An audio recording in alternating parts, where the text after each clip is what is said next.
കോഴിക്കോട് കോർപ്പറേഷനിലെ കാര്യം തന്നെ ഞാൻ പറയാം. എന്താണ് സംഭവിച്ചതെന്ന്. വിനുവിൻ്റെ ഒരു പുതിയ സിനിമയുടെ പേര് കുട്ടിമാമ എന്നാണെന്ന് തോന്നുന്നു.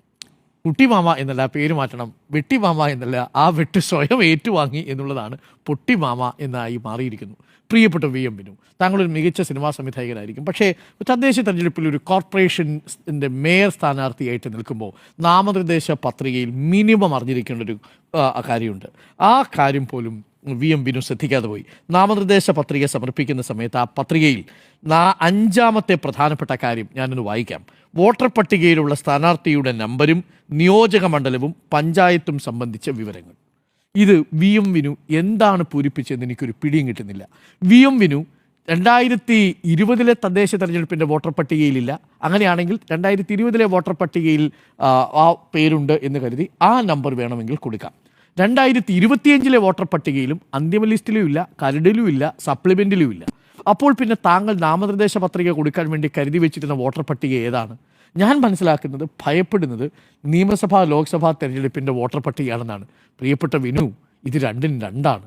ഇത് കോൺഗ്രസ് നേതൃത്വത്തിലെ ആളുകൾക്ക് മനസ്സിലാകാതെ പോയതാണോ എന്നതാണ് എന്നെ അത്ഭുതപ്പെടുത്തുന്നത്. ഒരു കോർപ്പറേഷൻ്റെ മേയറാവാൻ വേണ്ടി വന്നൊരു സ്ഥാനാർത്ഥിയുടെ അവസ്ഥയാണ് ഞാൻ ഈ പറയുന്നത്. വിനു ആദ്യം മുതൽ പറഞ്ഞത്, ഞാൻ മത്സരിക്കാൻ ഇറങ്ങിയപ്പോൾ മുതൽ എൻ്റെ പേര് നീക്കം ചെയ്യാണ്. സർ, നീക്കം ചെയ്യണമെങ്കിൽ പേര് വോട്ടർ പട്ടികയെ വേണ്ടേ?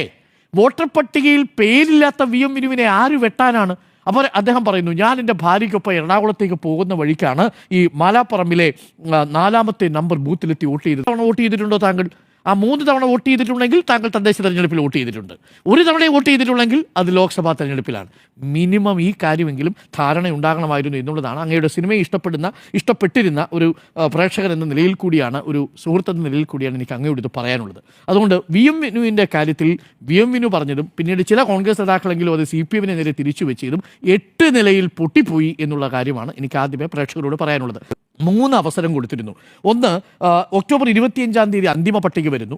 ആ വോട്ടർ പട്ടികയിൽ പേര് ചേർക്കാൻ അവസരമുണ്ടെങ്കിൽ നിങ്ങൾ വന്ന് പേര് ചേർക്കൂ എന്ന് തിരഞ്ഞെടുപ്പ് കമ്മീഷൻ എല്ലാവരോടും പറഞ്ഞിരുന്നതാണ്. ആവശ്യമുള്ളവരൊക്കെ പോയി ആ സമയത്ത് പേര് ചേർത്തു. അതിനുശേഷം നവംബർ മാസം 4-ാം തീയതി വീണ്ടും ഒരു അവസരം കൂടി കൊടുത്തു. അന്നും ആവശ്യമുള്ളവർ പോയി ചേർത്തു. നവംബർ 5-ാം തീയതിയും ഒരവസരം കൊടുത്തു. 3 അവസരം കൊടുത്തു.